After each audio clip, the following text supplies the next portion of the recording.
and I didn't. You should be able to hear us now. You knew that the thumbnail was going to be taken. Yeah, because I saw it count down. I was like, hey. Oh, man. Now I got to redo that so we can see our stream.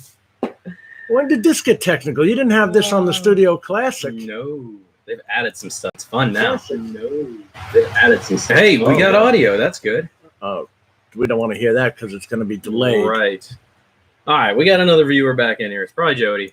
No. Hey, there we go. All right, we're back. So let's do this from start to finish. Okay. So I got called by the guys at Texas Roadhouse, which is a restaurant chain, steakhouse up the block, because they know me. I go there on Wednesdays, and they said, there's somebody malingering in the parking lot. Do you know this guy?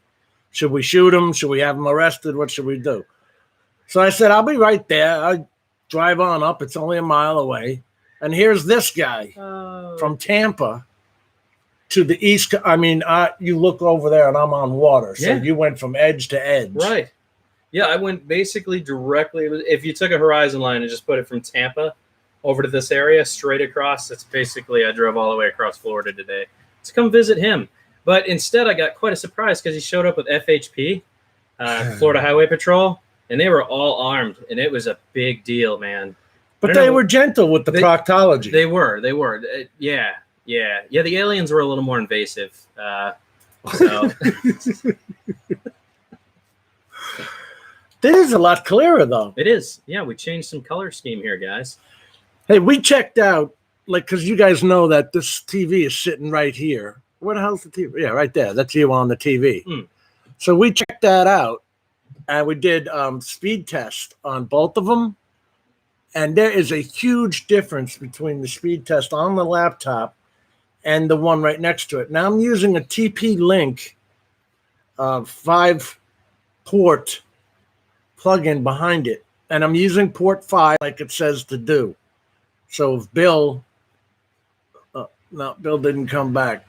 Ghost not in there? No. I thought I saw Ghost. Rick Halber, Fly High Ireland, Jody, Drone Shots. Yeah, Bill's there, coast to coast. Yeah. I can hear you now. Yeah, Bill. So I have it plugged into the TP-Link 5-port, and I got it in number 5, which was the only way I could get it to work. Number 1 wouldn't work. Okay, he says, yes, I am. Yeah, so there is a huge difference. I'm supposed to have 100 down, 10 up. And as you saw, what did we get? 10 up? Yeah, it was like 10 up. Well, no, afterwards, the upload was 5.7, almost identical between both. Yeah. And then one was 30 for download, and the other one was like 15, something like that. It wasn't very good at all. Yeah. And the ping rate between both was 20 on the dot. So all right, so we got GoPros 7 and 8 at the ready. We're going to leave the original GoPro at home with its 8-gigabyte card. We're retiring it today. Yeah, it's getting retired. Then we're going to take out the Phantom 4, the Inspire 1, the Mavic 2 Pro, and what's that other one we got? Which one? The FPV. Oh, yeah. So I'll be taking out the B-Fight, the Hubsan Zino, and it is pretty windy, but I'm crazy. We're going to put the Mavic Mini up and see what happens. If it flies away, I'll just blame Lon Denard. How about that? And maybe Ash from Droning On. I'll just blame them. I'll be like, well, the props were hitting the fuselage, and it just flew away for no reason. I blame those two. That you see the wind, right? I do. This has been my complaint with the Master Air Screw props, the way they're plastic and bend like that. Mm-hmm. If I'm fighting the wind, like you would get this offshore, it'll go to 30-mile-an-hour gusts. Right. If I'm bending and I'm fighting that wind, then I'm using more RPMs. Sure. Okay, you agree with me then. Overworks the motors, and then the ESCs kick out, and then it tells you it's got a power overload issue. Absolutely. No questions. Right now, due to the heat now with the iPad Mini 4, the iPad 4 Mini, what do you call it? I've had that thing in this kind of heat. Doesn't have to be 100 degrees out.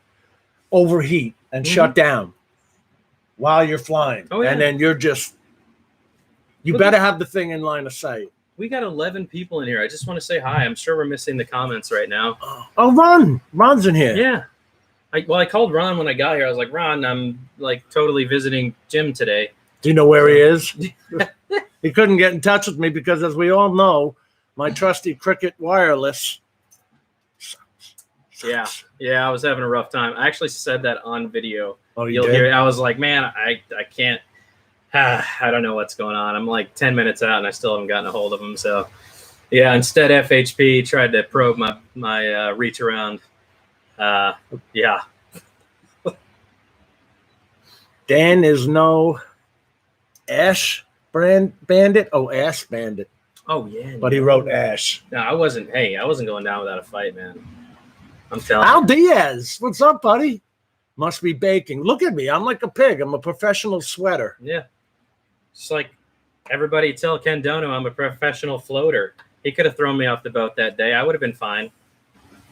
I'm like a built-in life raft. You think they can hear the trucks? Well, yeah, but not enough that I think it will mess with anything. They're happily building next to me on both. You know, guys know I'm bitching about them building on both sides, but I can't stand it. We got to get up. So, yeah, we're going to go fly a place called The Compound, which was actually built in 1960 by General Development Corporation. They paved all the streets, mapped out a city, and went bankrupt. So there's no sewer and water lines, or electric, so they can't build out the area. So everybody goes there. They do their drift car racing there. On Saturday mornings, there's an RC club, and we're heading there today. Yeah, we're going to let her rip, Tater Chip. Despite the wind, I think we're going to have some fun. We'll probably have a little battery loss due to the wind, but should still be a fun go out. So I know we said it in the other stream, but did we say it in this one, what we were flying today? No, I don't think so. No, we did say it in the other one. Let's do it in this one just one more time. Go for it. What are you flying today? We've got the Inspire Pro. We're going to be flying with the Micro Four Thirds camera. I'm watching you on that thing. It's driving me nuts. That's why I wouldn't have it popped up. We're flying the Mavic 2 Pro, the Phantom 4, because we have to burn off batteries. And I'm still looking at that thing. And Dan's got.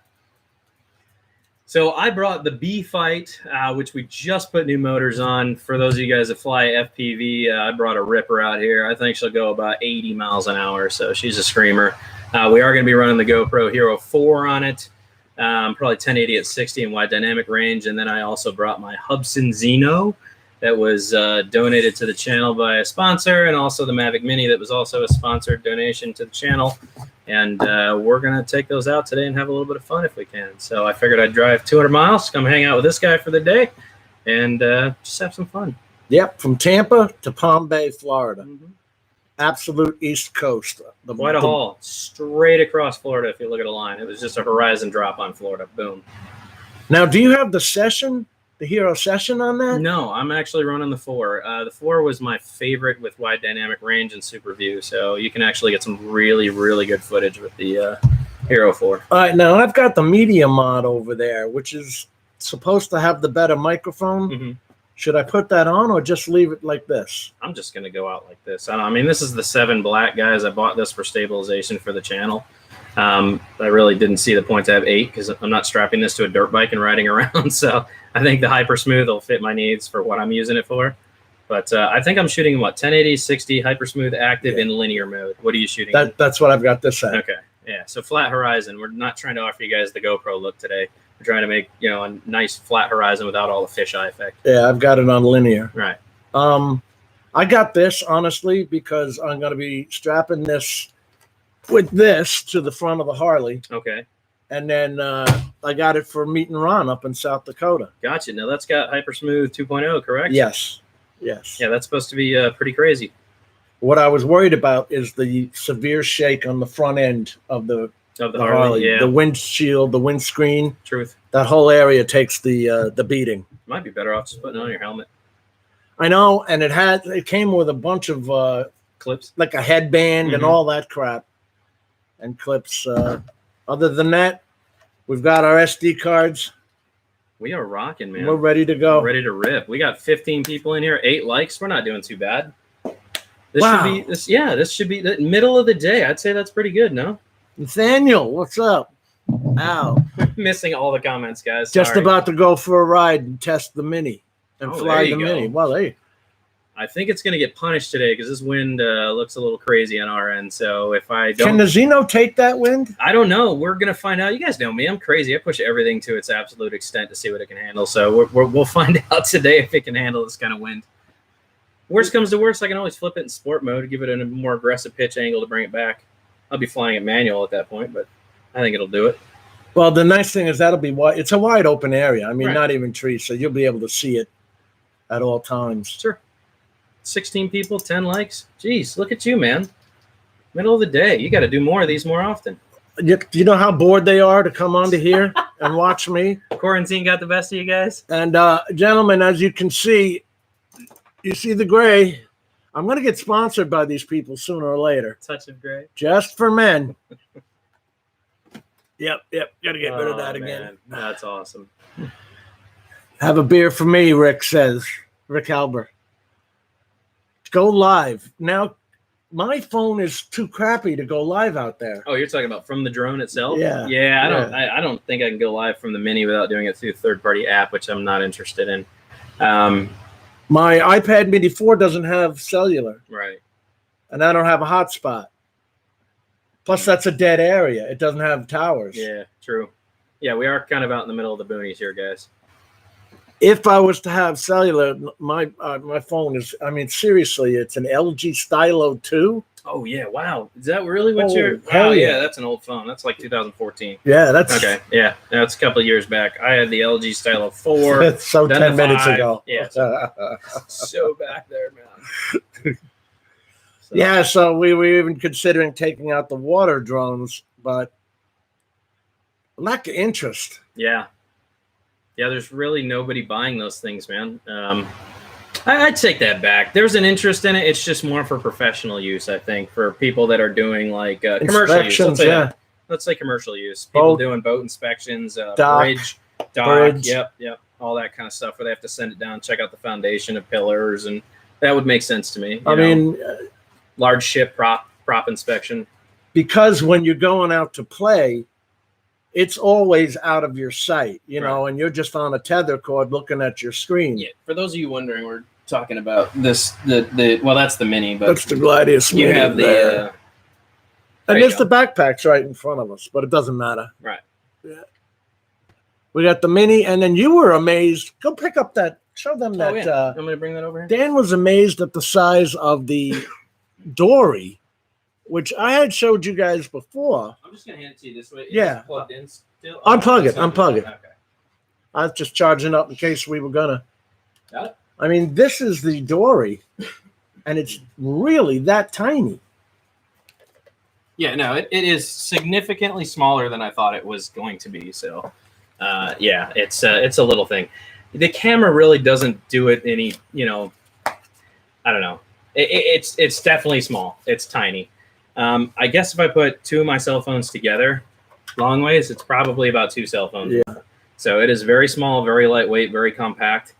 I'm not sure I would use it deep ocean just because I think the currents would really push it around. Oh, on this one? Yeah. It only Yeah. goes 5 miles an hour. I think even this one would probably still have a problem with the currents. I The think Mini, the Pro models that they produce were much more oriented for deep sea stuff. And on that one, you have to actually put a weight on it because of the buoyancy of the salt water. Right. There's a weight you attach on the bottom to help it sink. And I was thinking of trying to go out and do a reef because, I showed some of the islands that we have out there that the island's actually made from them dredging that river in the center so boats can go through. They are making a reef over at Satellite Beach, and I was. Are they making a reef? Or are they sinking? Normally, don't they sink a barge and then let the reef build itself on top of it? Is that how they do it? But this one is actually concrete and blocks and stuff. Really? Yeah, it's just offshore. They want to stop. There's too many rip currents. Mm-hmm. Rip currents come in the center, and they just spool around like this, and you cannot swim. Yep.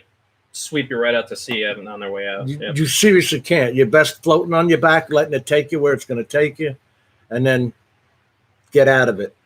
You swim parallel to the shore. Yeah. All right, what do we got? Rick Halber says he's interested in them. Yeah. Yeah, and you know, hey, Chris Hope, Mike Bees, Like B. You know that I found a lot of stuff with them, and some of it I mean, there was a pair of scissors in the middle of the damn river.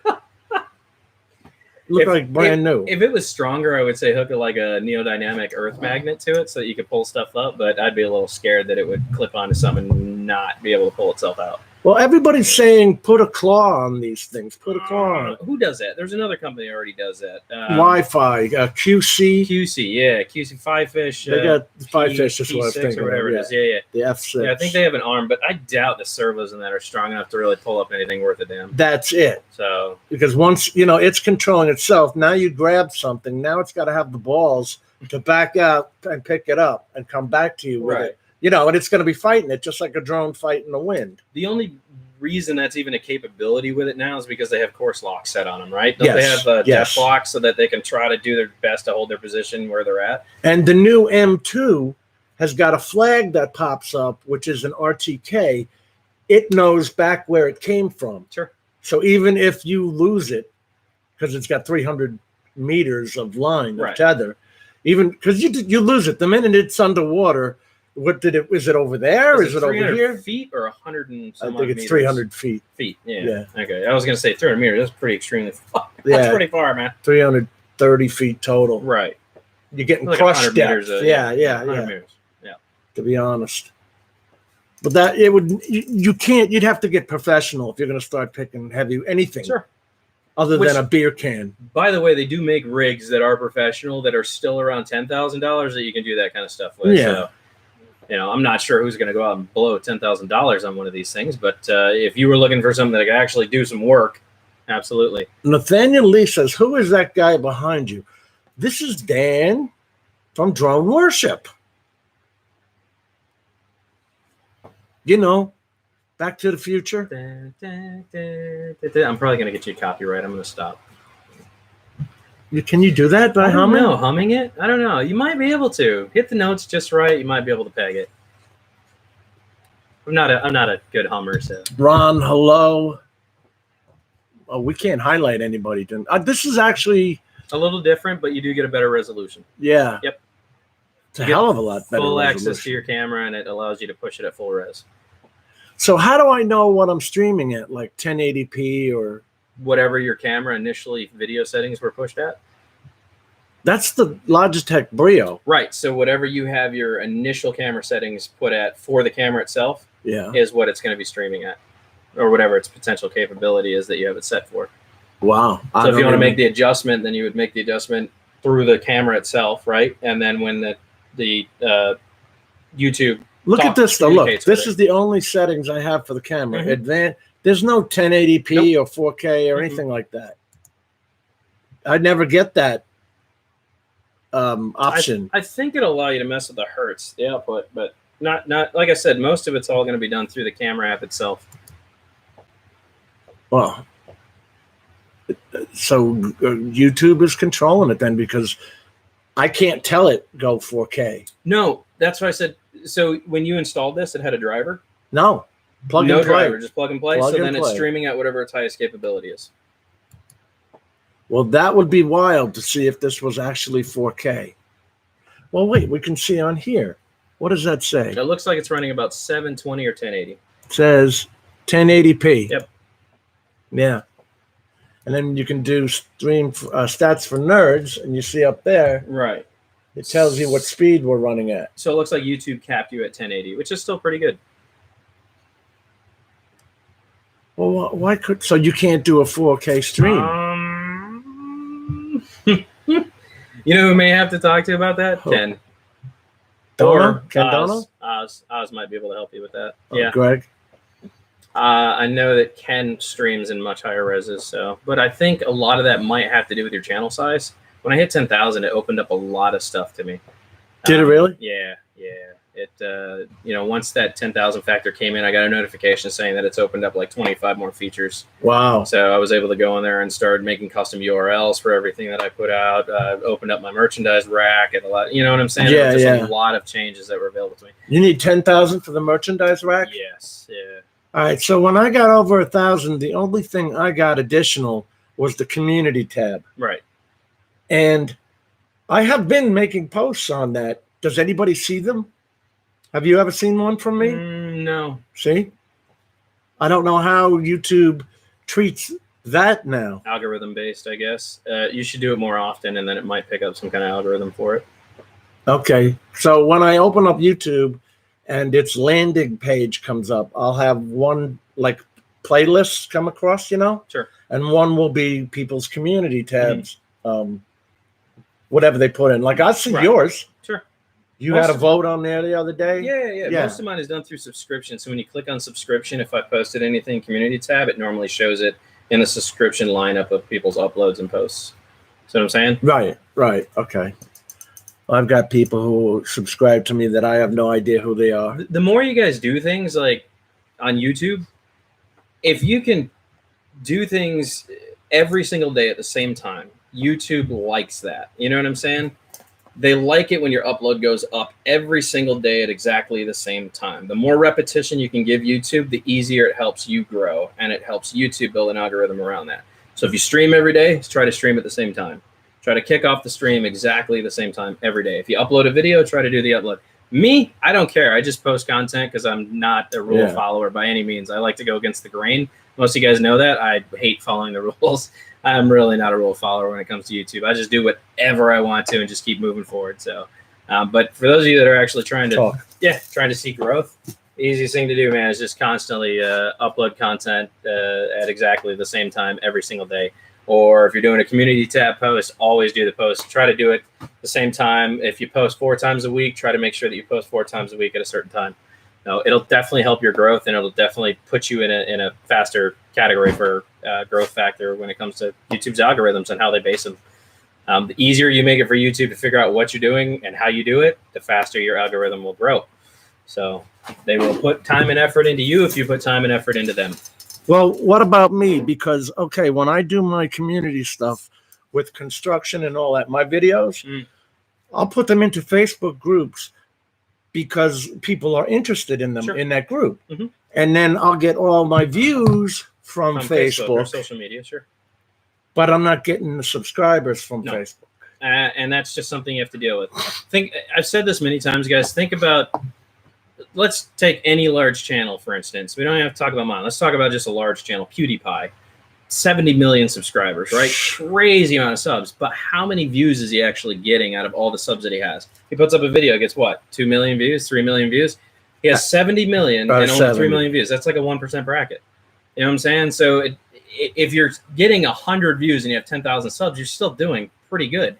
You know what I'm saying? You can't guarantee that people lose interest. They'll stay subscribed, but they lose interest, or they get out of the hobby, or they're just not, watching YouTube anymore. You still get to keep the subscriber, but like I said, that interest factor is gone on that person. They're away. So, having a video reach 300-400 views at 10,000 subs like me, that's good. Those numbers are decent.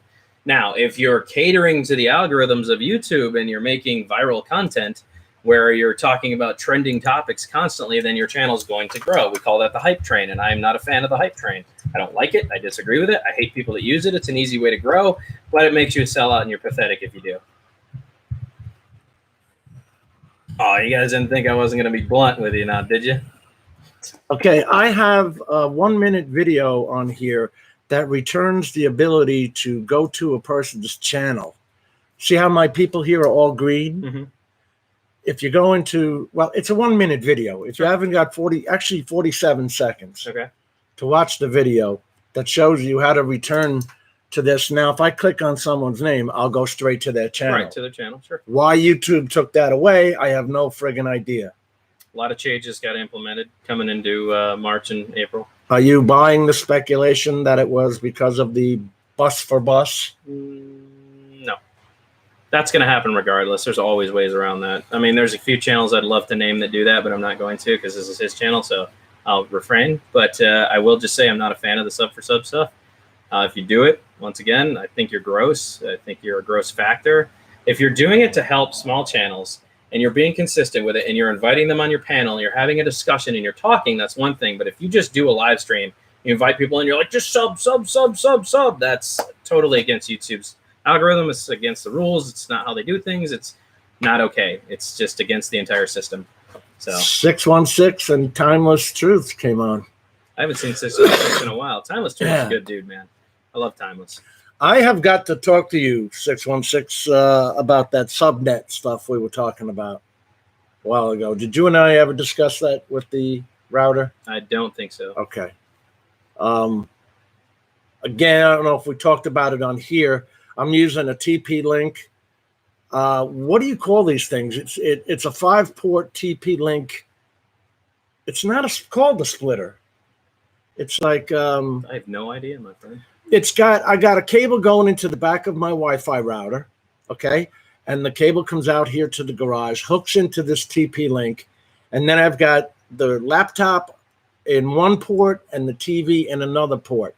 I've got 100 down and 10 up service. But Dan and I just sat here and did a run test while we were streaming, and out of that 100 down, they both got different numbers, but it was like 30, not 100. Right. And then the up was like 5. So we were pushing the stream against each other. We were running a 4K video on this one and a 4K video on that one. Then we ran a ping rate between both of them to see exactly what was happening with the internet on the split. And obviously the split is making a large difference on how much each one's going to be receiving as far as data goes. So, well, download or upload, I guess. Yeah, and I don't want it doing that. It's supposed to be, I think my router has quality of service where it will assign a priority to one if you're web surfing or if you're watching a video. Sure. It's kind of like an Asus AC87R. It's kind of like that's prioritizing things though, automatically. You know what I'm saying? Right. When I want it prioritized from the router. Right. Over the TV. The TV only needs 20 megabits. Sure. To run 4K. Which is what you were pinging out anyways, right? I know, but that first ping was 71. I know, but you were also running 2 4K vids against each other. A 71 millisecond ping. So you were coming in at exactly 20 on both. Yes. So, yes. I mean, the efficiency is still there. It's just not quite what you're looking for. Mike Night Trains here. Ron, RL Photo, Chris Hope, Jody, Drone Shots, Mike, Drone Ranger. I say Mike. When I go like this, I go Mike. Because every time I'm with you in either Discord, one of these days I'll get to figure out Discord. Who do we have set ours up, man? Minister of Memes. He set ours up, and he did a crazy good job setting ours up. So if you really want to do that, let me know. I got somebody who's very talented at setting up Discord for you. It'll take him about an hour, and he will make some of the. I mean, he'll put bots in there that you can make automatically say things to people when they enter and stuff like that. Oh, that's cool. Yeah, he's crazy with it. He's very talented. Because I'll go on to it, and Ron was on, and Ron was trying to get in the. In fact, it was either your room or Greg's room. We were trying to get him in the room. Mm-hmm. I did the invite, but then he has to like you as a friend or something in order for you to even do the invite. Right.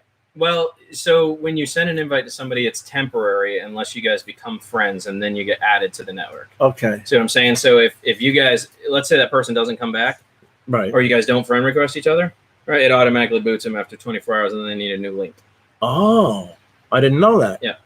So if you guys become friends, then he can automatically get the invite, and he'll be added to your friends roster on Discord. You need to connect. 616 is telling me inlet. You need to connect the yellow port on the TP-Link in the router. I can't because they don't do that on the TP-Link. It's got just 5 ports, and they tell you to use port 5. Like an idiot, I tried to use port number 1, and like I said, 100 down, 10 up. It was getting 10 down, 1 up. So then when I read the instructions, it said port 5. So I did use port 5 on that. But I can't run it to the yellow one on the actual router. Because channel 1 and 2, if you look up the AC87R, it's the Asus router. That has to come straight from the modem. Again, screwing me up because you can do 2 modem ports. Right. Port 1 and port 2 can be modem ports. I look at it like exhaust. Once you add a split in there, then you're losing potential for each side. You know what I'm saying? Yeah, but I thought if I did that quality of service, like tell it to let this have priority right over anything else that's running. All right, so we're at 3 o'clock here. We're not in any danger because Yeah, it's yeah. Florida. I mean, Right, we'll right. still have sun till 7. But we just wanted to shoot a hello. Yeah, but look, the wind died down since we talked. Yeah, it did, Yeah, actually. so I think we might actually get some decent flying in here. We're going to go jump down to the compound, take some videos, and we'll catch you later. I'm going to let her rip, Tater Chip. Anything you want to say? No, bye.